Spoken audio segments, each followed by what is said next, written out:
안녕하세요. 저는 30대 후반 여자입니다. 첫째 아이는 올해 5살이고요. 둘째는 이제 막 태어난 지 6개월 되어 제가 모유수를 하면서 키우고 있답니다.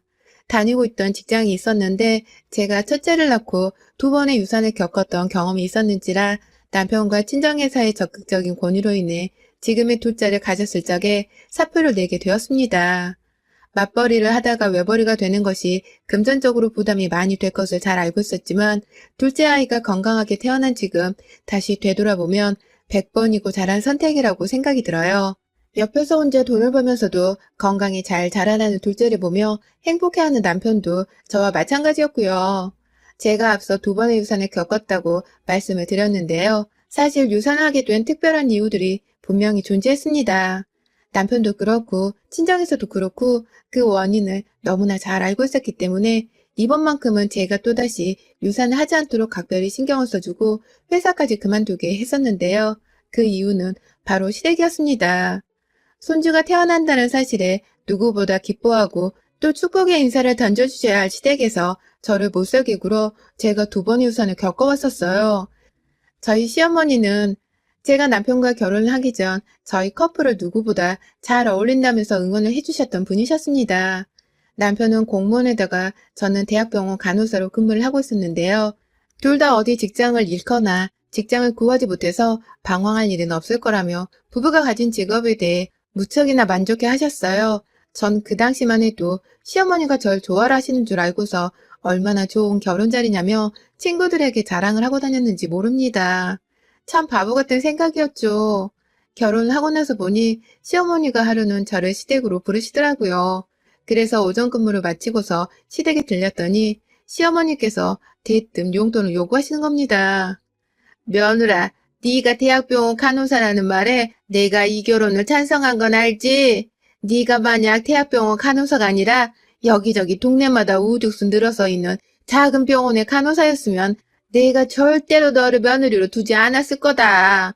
그나마 주변 친구들한테 들어보니 대학병원 간호사는 월급이 좀 된다던데. 네가 결혼하고 이렇게 입을 싹 다물고 있는 게 정말 낯설게 느껴지는구나.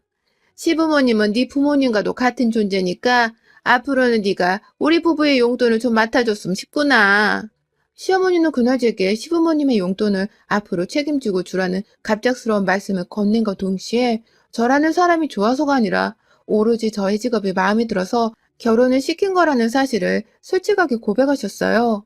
결혼 전에는 쉽사리 느껴보지 못했던 모습이었는지라 저는 그 자리에서 정말 머리를 얻어맞은 기분이었답니다. 어쩐지 일이 잘리거나 구하기 어려운 일이 아니라서 좋다고 하실 때 돈에 조금 계산적인 분이신가 싶기는 했었는데 결혼 후에 대놓고 며느리한테 용돈을 달라면서 진상을 부리실 줄은 정말 몰랐어요. 그런데 저는 그날 어머님 앞에서 바로 용돈 30만 원을 건네드렸습니다. 참 바보 같죠? 결혼하고 일주일이 막 지났을 때였는데 시어머님이 남편도 없이 저 혼자만을 시댁에 불러서는 그런 말씀을 무게잡고 하시니 제가 바로 거절을 할 수가 없었어요. 가뜩이나 소심하고 또 할 말도 제대로 못하는 답답한 성격이었는데 그 자리에서 용돈을 드리기 싫다고 말을 하거나 남편과 상의를 해보겠다고 하면 당장이라도 어머님이 저를 집에서 내쫓아 버리실 것만 같았거든요. 실제로 제가 남편이랑은 얘기를 해보셨죠? 라면서 뜸을 들이며 물어보기도 했었는데요. 어머님이 그 자리에서 딱 잘라선 네 남편 얘기가 여기서 왜 나오니? 내가 걔한테 얘기할 거였음? 걔를 불렀겠지. 너를 불렀겠니? 너 참 눈치가 없구나. 라며 짜증을 내신 바람에 저는 입을 꾹 다물어버리고 말았습니다. 돈 30만 원이 제게 그리 큰 돈은 아니었지만 그렇다고 적은 돈도 절대 아니었습니다. 일단 당장 급한 불부터 끄자면서 어머니께 돈을 입금시켜 드리고 난 후에 집에 가서 남편에게 솔직하게 털어놓자 남편은 불같이 화를 냈습니다. 그런 소리를 저 혼자만 불러서는 강요하듯 하셨다는 것에서 남편도 자기 엄마한테 단단히 실망한 듯 했습니다. 결국 남편이 다음날 저와 함께 퇴근을 시댁으로 가줬어요. 시어머니는 당연히 남편한테 그새 다 꼰질러서는 자기 편 들어달라고 데리고 온 거야? 너 정말 그렇게 안 봤는데 애가 참 영악하다. 간사하단 소리야 이거사. 라면서 저를 나무라셨고요. 저는 저대로 어머님 그게 아니라 저한테도 30만 원은 적은 돈이 아니라서 부부끼리 이런 문제는 반드시 상의를 해야 한다고 생각을 했어요. 그래서 남편한테도 말을 한 거고, 저희가 다시 온 건 용돈 문제를 좀 더 확실히 매듭짓자는 의미에서 라면서 이유를 말하고 있었는데요. 시아버님이 듣고 계시다가 제 말을 딱 자르시더라고요. 됐다. 더럽고 치사해서 안 받는다. 당신도 쟤들이랑 더 이상 얘기하지 마. 니들도 집에 가. 라면서 소리를 지르셨어요. 돈 30만 원을 안 줘서 세상 치사한 며느리가 되어버린 어처구니가 없는 상황이었어요. 당연히 저는 시부모님한테 미움을 받게 되었다는 생각에 정신이 아찔했고, 남편은 남편대로 자기 부모님 고집은 원래 이랬다면서 혀를 차더라고요. 결국 그날 아무런 합의도 대화조차 없이 저희 부부는 황급히 쫓겨나듯 집으로 돌아왔어요. 그 후 저는 남편의 뜻에 따라 시댁에 따로 연락을 드리진 않았습니다. 제가 굳이 잘못을 했다고 할 것도 없는데 혼인한 것이 불쾌하기도 했고 소심한 성격 탓에 뭐라 말씀을 드려야 할지도 몰라 그냥 따로 연락은 하지 않았던 것이에요. 돈 문제가 있으면 자기 핏줄인 아들한테 직접 상의를 하시면 되는 거니까 전 나설 필요가 없다고 생각을 한 거죠.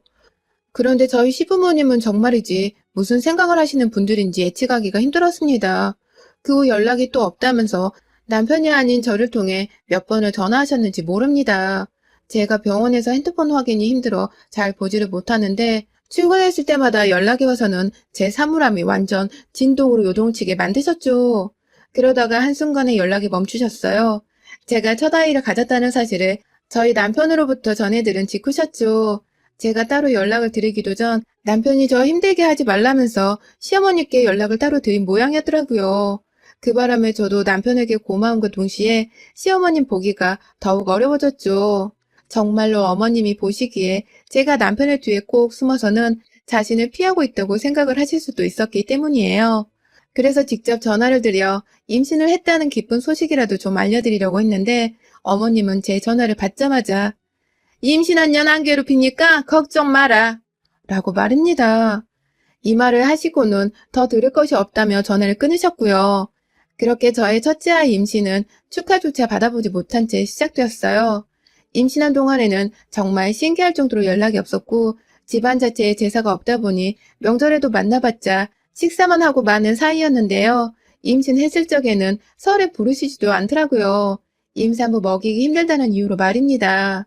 아무래도 제가 임신을 했다며 손 하나 까딱하지 않고 차려주는 밥상만 얻어먹을 것이라고 생각을 하신 것 같았습니다. 그로 인해서 저는 졸지에 아무 짓도 안 했는데 임신을 했다는 이유만으로 시댁의 환영을 받지 못하는 존재가 되어버렸죠. 그러다가 출산을 하고서 시부모님이 아기를 보러 병원에 와주셨어요. 아이를 보며 기뻐하시는 시부모님의 모습을 보니 살짝 관계 개선이 될까 싶어서 마음이 놓였는데요. 그날부터 무려 4년 가까이에 걸쳐서 시어머니의 저를 향한 히스테리가 시작되었어요. 제가 첫째 아이 모유수를 한다면서 술도 인스턴트 음식들도 다 끊었었는데 그걸 보고 시어머니가 유난을 떤다고 비난을 하시더라고요.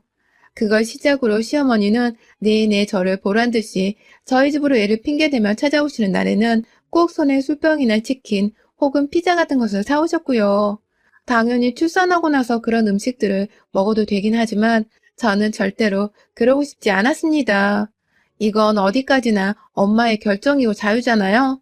저 또한 그냥 제가 좀 더 아이에게 건강한 모유를 수유하고 싶다는 마음에 아무 음식이나 술을 먹기 싫었던 것입니다. 하지만 시어머니는 그걸 꼭 난 정말 너를 이해 못하겠다. 내가 싫어서 일부러 안 먹는 거지? 그런 거지? 라면서 사사건건 음식을 가지고서 예의를 논하셨고요. 그러다가 급기야 저도 몰랐던 사실을 고백하셨습니다. 그간 남편이 시어머니의 입단속을 시키고 저를 괴롭히지 않는 조건으로 다달이 30만 원씩을 어머니께 용돈으로 보내주고 있었습니다. 그걸 시어머니는 니네 남편은 나한테 매달 30만 원씩 보내오고 있는데 내가 너 이런 꼴을 보면 도저히 입을 다물고만 있을 수가 없다. 네가 이 모양인데 내가 어떻게 쓴소리를 안 해. 내가 어떻게 널 가만히 속 편하게 내버려 두냐고. 라면서 직접 제 앞에 털어놓으셨고요. 결국 저는 그 말을 듣고는 화딱지가 나서 시어머니께 나가는 소리를 처음으로 질러봤습니다. 내 집에서 나가세요! 라며 아주 비명을 질러댔죠. 엄마가 된 며느리가 남의 자식도 아닌 자기 손주를 위해서 좀 건강한 식단으로 밥을 먹고 싶다는데도 사사건건 유난 떨지 말라고 비난을 하고 욕 한 번을 더 해주려고 하는 시어머니가 참 미웠습니다. 급기야 자기 입으로 절 속 편하게 내버려 둘 수 없다고 말을 하던 그 순간 저는 억울하고 서러운 마음에 눈물이 나오려는 거 왈칵 참기 위해서 시어머니께 소리를 지른 것이었어요. 매달 남편이 돈 30만 원씩을 입금해 오고 있었다는 것도 처음 듣는 말이어서 얼척이 없었고요. 저를 위해서 그랬다는 남편의 말을 들으니 이 사람도 자기 엄마한테 엄청 시달렸었나 보다 싶어서 얼마나 불쌍했는지 모릅니다. 시어머니가 아니라 말 그대로 원수였어요. 원수. 그럼에도 그 후 시어머니가 집으로 사과 박스도 보내주시고 아이 선물이라면서 애 옷도 사다 주셔서 그 후 저는 두 번의 임신을 더 하면서 금방 둘째를 낳는가 보다 싶었습니다. 첫째를 키우면서 부족했던 점들을 기억해내곤 더 잘 키워보고자 노력하며 얼마나 고대했는지 몰라요. 하지만 결과는 참혹했습니다. 두 번 모두 임신 4, 5개월 차에 유산을 해버렸죠. 두 번의 임신을 했던 동안 시어머니께 직접 임신 사실을 고하면서 조금이라도 둘 사이에 서로가 함께 기뻐할 수 있는 일을 공유해보고자 노력을 했었는데요. 그런 저의 긍정적이었던 의도와는 달리 시어머니는 제 말을 이상하게 해석을 하셨어요. 마치 임신했으니 전화도 하지 말고 이젠 집으로 오지도 말라는 격한 부정으로 받아들이신 것 같습니다.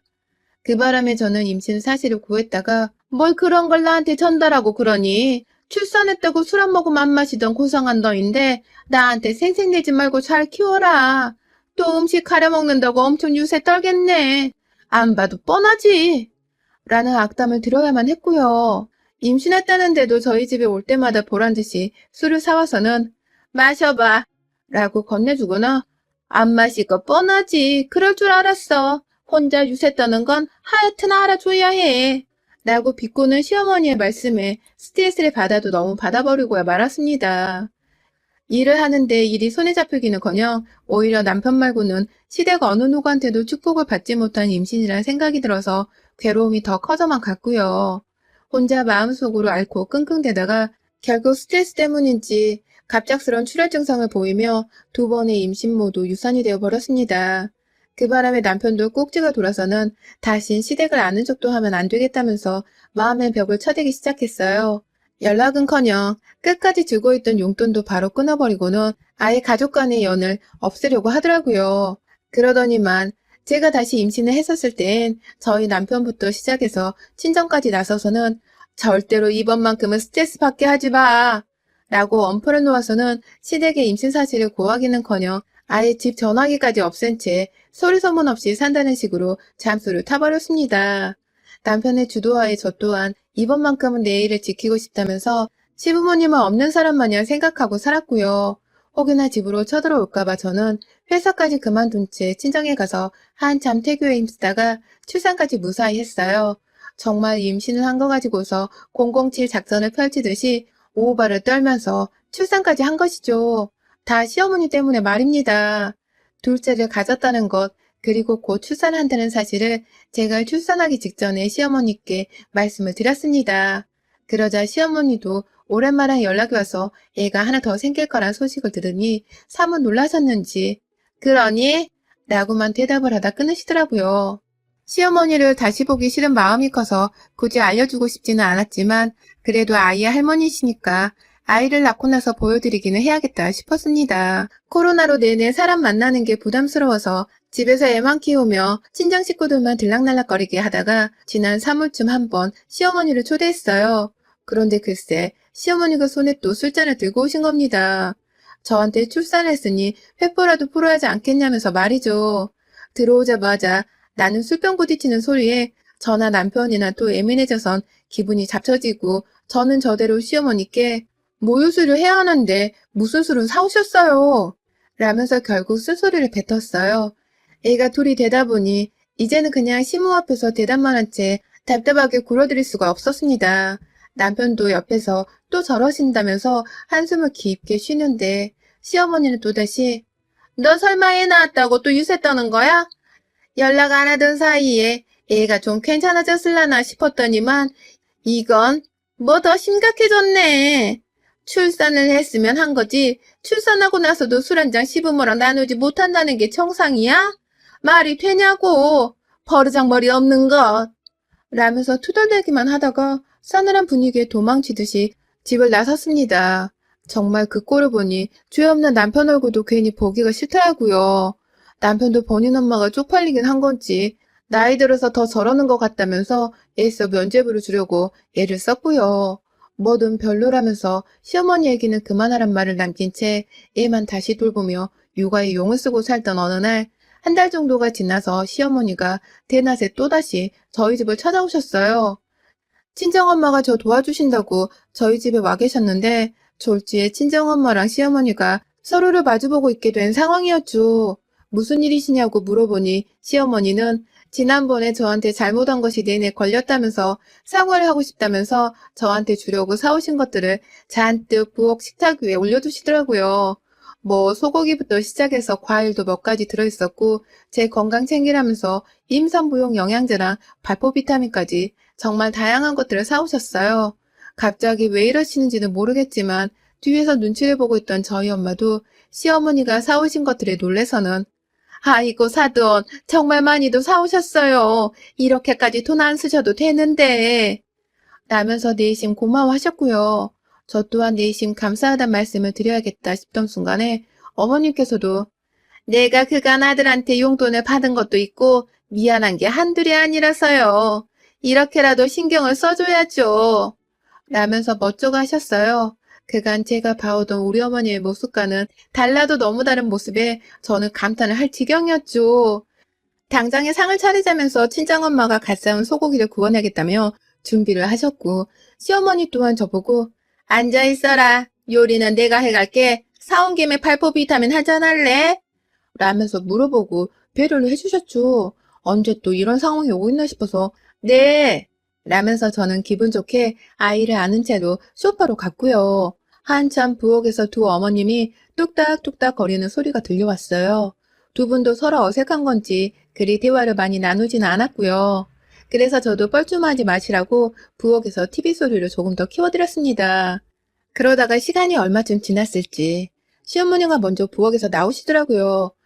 유리컵 안에는 뽀글뽀글하게 끓어오르고 있는 노란색 발포 비타민이 정말 보였고 자 이거부터 먹고 소고기 한 판 때리자 라면서 활짝 웃으며 건네주시는 시어머니 손에서 그 잔을 받아들이는 순간 당연히 한치의 의심도 없이 그 잔을 받아 마셨습니다. 발포 비타민이 물에 보글거리다가 거품만 일며 잔잔해져 가길래 거의 다 녹았다고 생각을 했고요. 그래서 개운하게 입가심이라도 먼저 하자면서 입안에 딱 들이넣었는데요. 와, 정말 저는 그 순간 제 입에서 폭포수가 쏟아져 나오는 줄 알았습니다. 마시자마자 1초 만에 이상한 기분이 들었어요. 그 발포 비타민 용액으로 추정되는 것이 제 입안에 들어와 목구멍으로 막 넘어가려던 그 순간 알코올의 맛이 느껴지더라고요. 쓰고 칼칼하고 결코 물이라고 할 수 없는 그 독한 맛과 향이 목구멍까지 닿던 그 순간 시어머니의 얼굴을 향해 뱉어버렸습니다. 공중에 구토를 하듯 그냥 목구멍에 남은 마지막 한 방울까지도 다 쏟아버리겠다는 듯이 구역질을 해대기 시작했죠.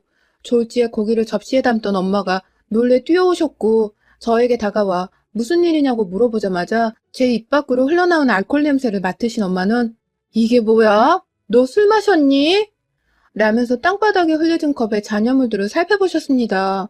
그리고는 엄마와 제가 동시에 그 물 안의 용액은 순수한 발포 비타민이 아닌 알코올이 들어간 술이라는 것을 알아버렸네요. 시어머니가 글쎄 어디다가 숨겨왔는지 모르겠지만 그 술을 바로 발포 비타민에 섞어다가 저한테 들이미셨더라고요. 애를 안고 있다 말고 컵을 받아들여서는 제대로 확인을 해볼 새도 없이 저는 입안에 들이밀었고 그 바람에 먹자마자 느껴지는 알싸한 맛에 본능적으로 뱉어내 버린 것이었습니다. 나한테 뭘 먹인 거야? 라는 비명과 함께 아이를 당장 친정 엄마한테 맡기고는 시어머니의 멱살을 쥐어 잡았습니다. 시어머니를 끌고 부엌으로 들어갔다가 부엌 식탁 한켠에 올려진 시어머니 가방 안에서 소주 한 병을 발견했어요. 그걸 굳이 가방 속에 숨겨서까지 들고 와서는 저한테 한번 먹여보고 싶었나 보더라고요. 진짜 저희 언니가 말한 대로 시어머니는 사이코패스인 것이 분명했습니다. 순간 소주 한 잔을 시어머니 입에다가 부어줘야 하나 싶어서 가방 안에 있던 소주병 뚜껑까지 따려고 했는데요. 뒤에서 엄마는 일커진다면서 말리고 있고 옆에서 시어머니는 그러게 내가 주는 술을 좀 받아 마시고 깍듯하게 굴면 내가 좀 너를 좋아했겠냐. 얼마나 지가 고상한 줄을 알면 시모가 주는 술 한 잔에 거절하려고 치 까다롭다고 별짓하려 다 하고 말이야. 내가 널 좋게 볼 이유란 게 없었어. 아니, 네가 자초한 일이나 다름없어. 라면서 조잘조잘 거렸습니다. 그러니 저도 술 먹고 알딸딸한 상태로 시어머니를 집에서 쫓아내는 것보다는 맨정신에 제대로 홍군형을 내줘서 다시는 내 앞에 얼굴을 못 내밀도록 개쪽을 주는 것이 맞다고 생각했습니다. 시모가 사온 동그란 발포 비타민 통이 2개 정도 놓여져 있었는데 그것들 뚜껑을 모조리 따서는 안에 든 동그란 발포 비타민을 쏟아냈어요. 그리고는 여러분들이 상상하시는 이상이 벌어졌습니다. 손에 한 움큼 쥐어지는 발포 비타민을 들어다가 시어머님의 입에 넣는 걸로도 모자라 그 주둥이 안으로 물병을 집어서는 달달달 쏟아 부어버렸어요. 입안에서 발포 비타민이 부글부글 거리면서 들끓어 올라선 녹는다고 난리가 났을 터인데 저는 입 다물라면서 시어머니의 입을 한참 동안 부여잡고 닫아놓고 있었습니다. 아주 시어머니의 콧구멍 안에서 노란 발포 비타민 용액이 나오고 정말 난리도 아니었어요. 몇 번 그러고 있다가 급기야 제 앞에서 자존심도 없는지 눈물을 보이던 시어머니의 얼굴에 놀라서는 시어머니의 고개를 바닥으로 밀어놓은 채 입을 떼니 시모는 입안에 노란 용액들을 제가 했던 것처럼 아주 폭포수 마냥 쏟아내더라고요. 콸콸콸콸 말입니다. 그걸로도 모자라 레몬 맛의 비타민으로 인해 입안이 잔뜩 씌었는지 으에 하는 포유와 함께 수돗물 앞에 가서는 입안을 한참 동안 헹궈내시더라고요. 눈물 콧물까지 쏙 뺀 채로 싱크대 안에서 한참을 그렇게 자기 입을 헹군다고 정신이 없으셨고 진정이 되고 나서는 멘붕이 오셨는지 그 자리에서 일어나지를 못한 채 여전히 싱크대 앞에서 쭈그려서는 고개를 숙이고만 계셨습니다. 저는 그 뒤에서 엄마가 옮기려 하셨던 소고기 같은 그릇을 집어와 거실에서 TV를 보며 소고기를 먹었고요. 친정엄마는 중간에서 이걸 다 누가 닦아? 정말 하나부터 열까지 제정신이 아닌 옆에 나가 분명하다니까. 아휴, 이게 정말 무슨 난리야. 왜 저 모양이냐고 니네 시엄마는. 라면서 저를 향해 시모를 약올리는 부채질을 해대셨습니다. 제가 내버려둬. 지가 알아서 난리 피운 건 정리하고 가겠지. 라고 말을 하자 시어머니는 정말 한참을 더 싱크대 위에 기대고만 계시다가 자기 스스로 행주를 빨아와서는 바닥을 닦으시더라고요. 자기 입에서 나온 비타민 용액이랑 제 입에서 나온 소주 용액을 말입니다. 그렇게 저희 모녀 앞에서 바닥 걸레질을 한참 동안 하시던 시어머니는 집안이 좀 정리가 된 듯 보이자 집을 나가려 하셨고요. 그 와중에 자기가 사온 음식들이 돈 아까웠는지 도로 들고 가려고 부엌에서 봉지들을 챙기는 소리가 들리더라고요.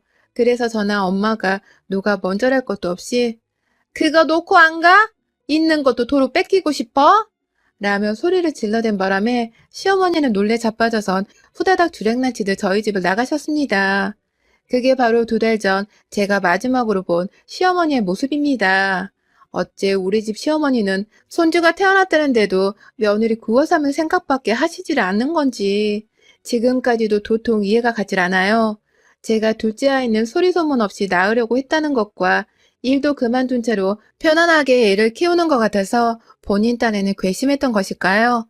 아니면 술을 같이 마셔주지 않는다는 이유로 제가 정말 임신과 출산에 대한 생색을 냈다고 생각을 하셨던 것일까요? 뭐가 되었든 참 이기적이고 이해하기 힘든 사람이었던 것은 분명했습니다. 그러니 저도 어른 대접은커녕 그 난리에 푸대접을 하며 집에서 쫓아낸 것이죠. 곁에 두고 살아봤자 도움 한 번 안 될 것 같은 우리 시어머니를 정리하고 나니 이제는 누구 하나 저한테 강요하듯 술 마시라고도 안 하고 안 마신다고 주제넘게 핀잔도 주지 않아서 속이 너무 편하네요. 이대로 아이들 좀 더 열심히 키우다가 나중이 되면 간호사 일도 다시 하면서 맞벌이로 다시 씩씩하게 살아가려 합니다. 시어머니를 빼놓고 생각하니 앞으로 하고 싶은 것도 많고 속 편할 일도 참 많아지네요. 여러분의 생각은 댓글로 남겨주세요. 오늘도 시청해주셔서 정말 감사합니다.